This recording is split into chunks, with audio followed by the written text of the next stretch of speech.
In this video, you will learn how to use damage reporting with AI perception in Unreal Engine 5 so your enemy can react when it gets hit and then forget that stimulus after a short time.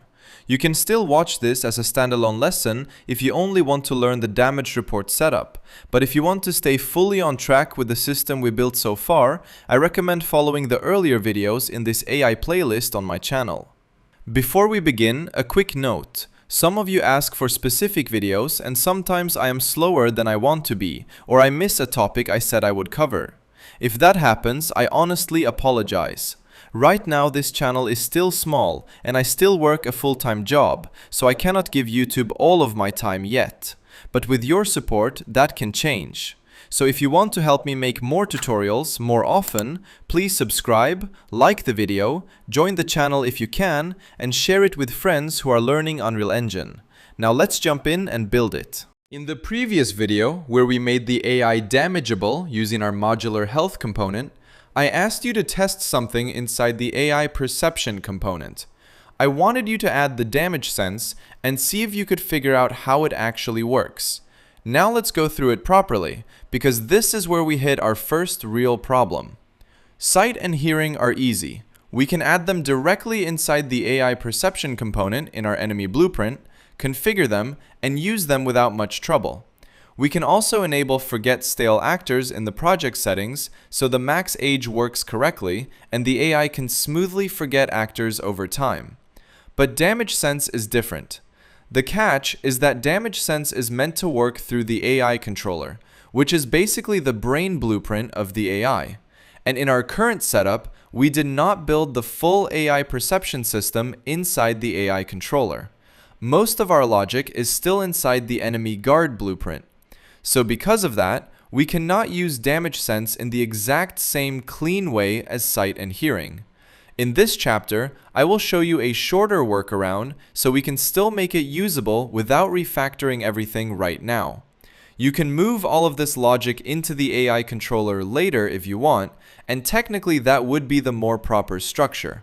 But I am keeping it inside the enemy guard blueprint for now, because very soon we will move to more advanced AI systems like behavior trees and Blackboard, and a lot of this logic will be replaced or reorganized anyway. So for this chapter, the goal is simple. We want to make damage sense work inside our current setup in a practical way, while also understanding the limitation behind it.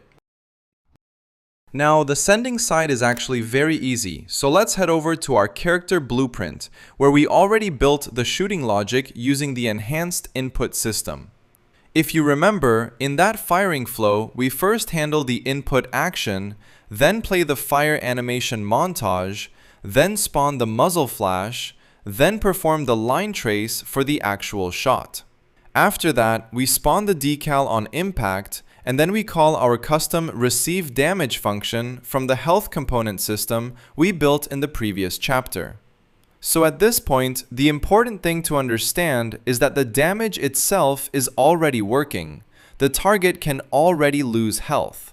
What is missing here is the extra signal that tells the AI perception system that this actor was damaged, so the damage sense can react to it. Of course, if you are using Unreal's built-in apply damage instead of our custom health component system, that is completely fine. The approach is still the same. Whatever we do here, you can place it right after your own damage logic. So this part is not limited to my custom health component setup. Now, right after the receive damage node we created before, right-click and search for report damage event. This node is the key part here, because this is what sends the actual perception signal into the AI system. In simple words, we are telling Unreal that this actor got damaged, who caused it, where it happened, and what kind of damage event it was. Now let's connect it properly. For the damaged actor, go to your break hit result node and use hit actor, because that is the actor that was actually hit by the line trace. So this pin should point to the real target that received the damage. For the instigator, right-click and search for self, then use get a reference to self. Since this logic is inside the player character blueprint, Self represents the actor that caused the damage, which in our case is the player. Then from self, drag out and get actor location, and connect that to event location. This gives the damage event a world position, which helps the AI understand where this report came from in the level. For the damage amount, use the same value you already used for the actual damage. That way, your health logic and your perception logic stay consistent and easier to understand. And for the tag, use something clear like bullet or shot, or whatever label makes sense for your game. This part is important because the tag helps us identify what kind of damage event was reported. That becomes useful later when your game gets more complex, because otherwise your AI might react to every damage event too generally, including damage types you may not want it to react to in the same way. Then compile and save. So let's quickly recap what we just did. We added report damage event right after our existing damage logic. That means now we are not only reducing health, but also reporting that hit as a proper AI perception event. So we are basically sending a message to the enemy that says, "You were damaged." Now we need the second half of the setup, which is receiving that report and reacting to it. So where should we handle that logic? Inside the enemy guard blueprint? No, and this is where the catch starts. For this particular sense, we should create a separate blueprint just for handling it, because this does not properly fit into the character blueprint setup we used for sight and hearing. This one really wants to live inside the AI brain, which means the AI controller. So open the content drawer, go to the root of your project if you are not already there, open the AI folder, then right-click and create a new blueprint. In the class search, search for AI controller, select it, create it, and name it BP_AI controller. This is the blueprint we are going to use to receive that damage report and build the reaction logic in the next step. Now let's open the blueprint we just created, which is BP AI controller, and this is where we will handle the receiving side of that damage event. The first thing we need to do here is go to the components panel on the left and add an AI perception component. Once you add it, select that component, then go over to the details panel on the right.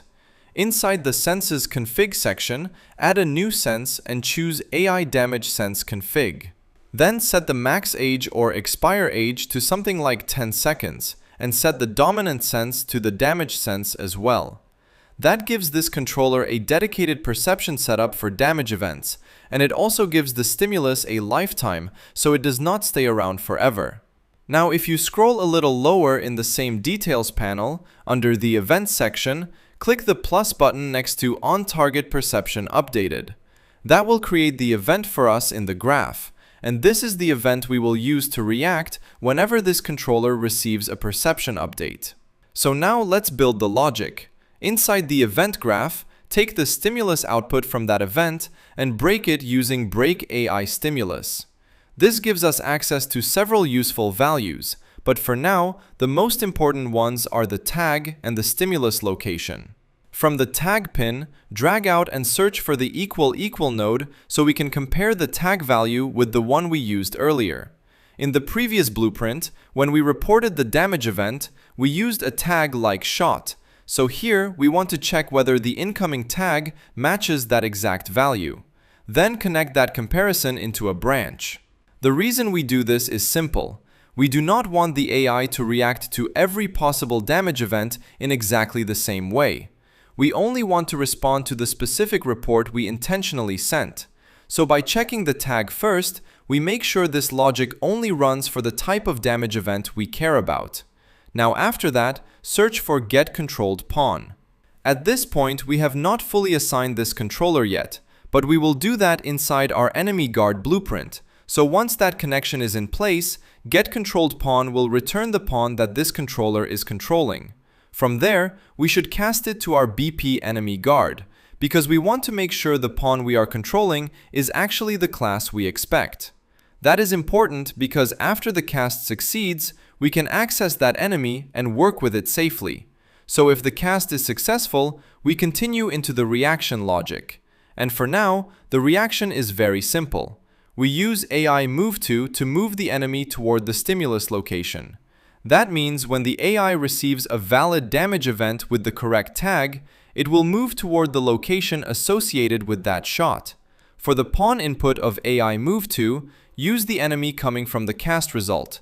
For the destination, use stimulus location from the broken stimulus. And that is basically it for the main reaction. Now, one thing you could also do here is increase the character movement speed before moving, so the enemy runs toward the source of damage instead of walking. That would make sense for a more aggressive reaction. But I am not doing that here, because right now I want to test and debug the forget system more clearly. And if the enemy moves too fast, it becomes harder to observe that behavior properly without getting caught too quickly. So for now, I am keeping the reaction simple and controlled. Let's quickly recap what we built here. We opened BP AI controller. We added an AI perception component. We configured it to use AI damage sense. We created the on-target perception updated event. We broke the incoming stimulus. We checked the tag to make sure it matches the damage event we reported earlier.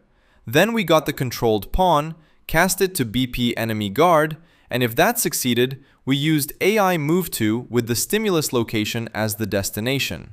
So now the AI controller can finally receive the damage report we sent from the player blueprint and react to it by moving toward the reported location.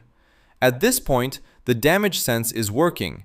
The only thing left now is the forget behavior. So once the stimulus expires, the AI can stop reacting and return to its normal logic. And after that, this whole setup will be complete. Now, before we build the actual forget behavior, we need to do one important setup step first.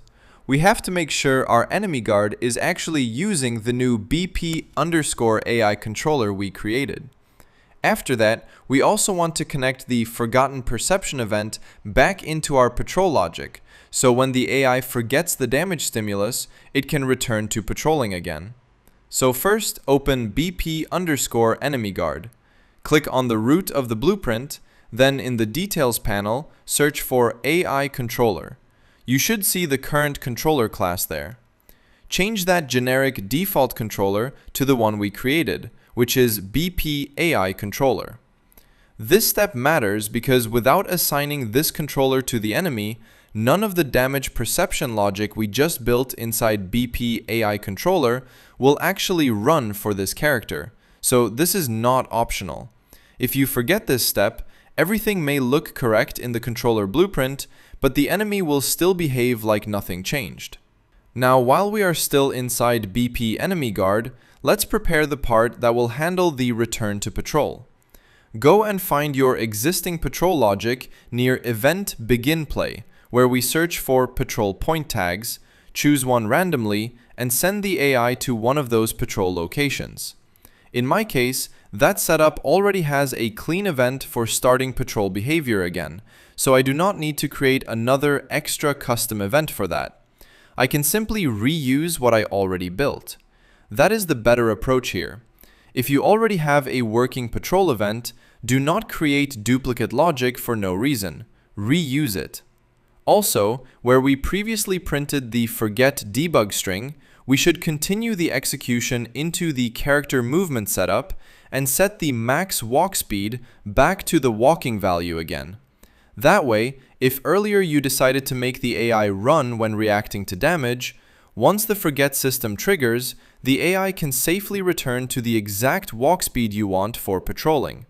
Even if you did not increase the speed yet, this is still a good place to restore the normal patrol movement speed, because it keeps the state change clean and predictable.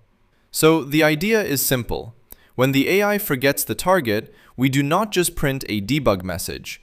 We also reset the movement state and call the patrol behavior again. Now let's go back to BP AI controller. Select the AI perception component, then in the details panel, scroll down until you find on target perception forgotten. click the plus button next to it so Unreal creates that event for us in the graph.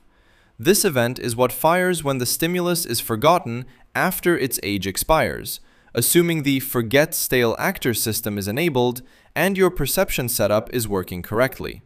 Now, inside the graph, search for Get Controlled Pawn, because we want to know which pawn this controller is managing. Then cast that pawn to BP Enemy Guard. Just like before, this cast is important because we want access to the specific logic inside our enemy blueprint, not just a generic pawn reference. Once the cast succeeds, drag from the enemy reference and search for the event or function we want to call, which in this case is on-target perception forgotten. For the actor input of that call, use the same actor output coming from the on-target perception forgotten event in the AI controller. That way, we pass along the actor that was forgotten, which can be useful if you want to do extra checks or debugging inside the enemy blueprint. And that is really all we need here. So let's quickly recap what we just did.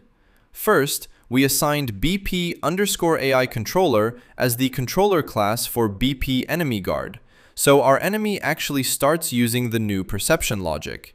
Then inside the enemy blueprint, we reused our existing patrol logic and prepared the movement reset so the AI can return to its normal walking state. After that, inside BP AI controller, we created the on-target perception forgotten event, got the controlled pawn, cast it to BP Enemy Guard, and called the forgotten event on that blueprint while passing the same actor from the perception event. So now the full loop is almost complete. The AI can receive the damage report, react to it, and once that stimulus expires, it can call back into the enemy blueprint and return to patrol again. At this point, the only thing left is to test the whole system and make sure the forget behavior triggers exactly the way we expect. Now let's test the whole system. Run the game, pick up the weapon, then stand somewhere safe and shoot the enemy guard. After that, move away so you do not get caught too quickly, then just watch the behavior. As you can see, the guard moves to the location where the damage event was reported. Then after the stimulus expires, which in our setup is 10 seconds, the AI forgets that event and goes back to patrolling. So the full flow is working. Right now, the guard is still using its normal walk speed, so the reaction is not very intense, but you can always increase the speed if you want a more aggressive result. The logic is still simple, but for many games, especially horror games or projects with lighter AI systems, this is already good enough and gives you a solid starting point. In future videos, we can make this much stronger by adding better memory, better reactions, and more advanced AI behavior. And if you found this useful, do not forget to subscribe, like the video, and join the channel if you want more tutorials like this.